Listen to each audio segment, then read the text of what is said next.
shipmate for his dedicated efforts in organizing the first reunion of the USS Ormsby, APA 49, Nashville, Tennessee, May 22nd, 23rd, 1987.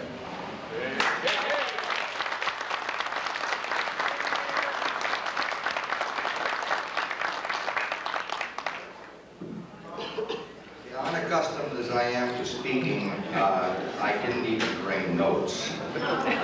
But I have a few things that I would like to say to you folks tonight.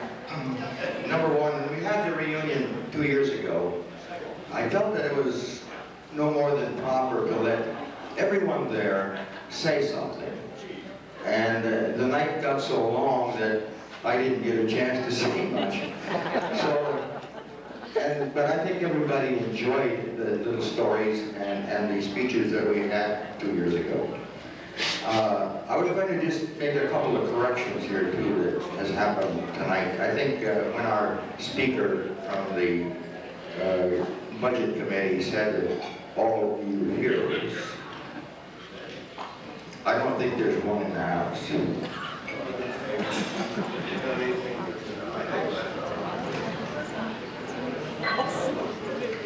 I think we're just plain guys. Right. What do you guys think? Yeah.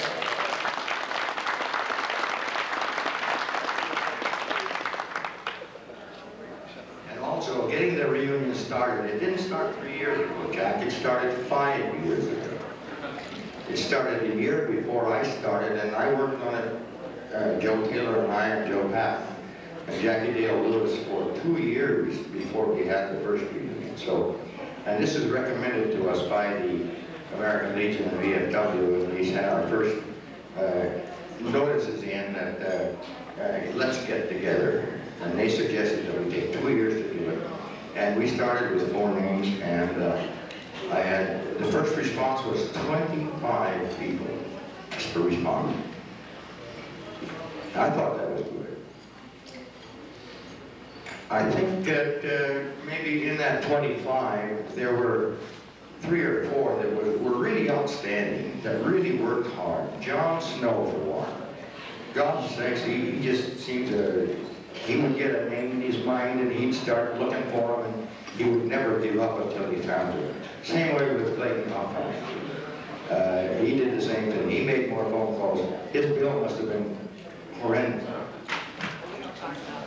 You don't talk about that, okay? And Tom Squire. Tom was also just really helpful. And, you know, that's just singling out a few. But it takes those people to do it. And, you know, I didn't do it. I'll tell you this right now, that Jackie Dale Lewis and Joe Patton, and they played just as big a part as long as they were alive. And also, as far as the crossing the equator is concerned, I could be wrong, but I do know that the pharmacist mate that passed away, Joe Patton, did most of it. I know that he did mine, and I know that I saw him do hundreds of them. So maybe this other person did too, I don't know. But I know that Joe did a lot of them, and he did beautiful choreography. And so, anyway, the other thing that I wanted to thank you folks for is that I think the reunion that we've had so far, both of them, this one and the one before, has been so rewarding in the fact that no one sits around and says, what a bad time.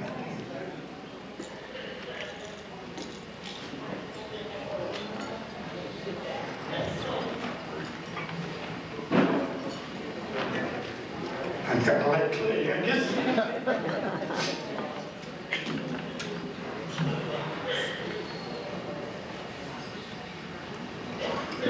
Anyway, I don't think there's anything I've enjoyed more than this one in the first place.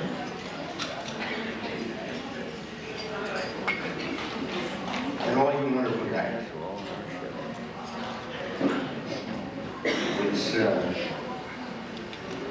It's kind of nice to feel that, you know, now we're we're retarded, as you might say, retired, but retarded to some of us. And you know, we've kind of done our share. We've raised our kids and families and grandkids, and we've worked for different people in our lives we probably weren't all that much fun working for. But now that we're retired, we can kind of sit back and relax a little bit. And just to end this little thing, I heard this story here about a year ago, and I just thought it was kind of fitting for all of us tonight. And I hope you ladies don't mind.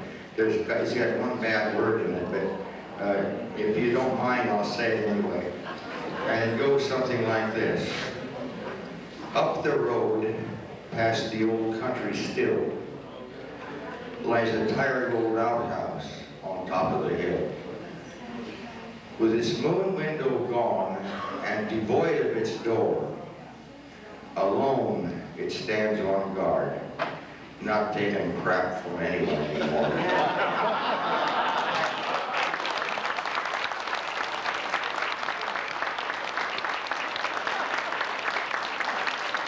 I recognize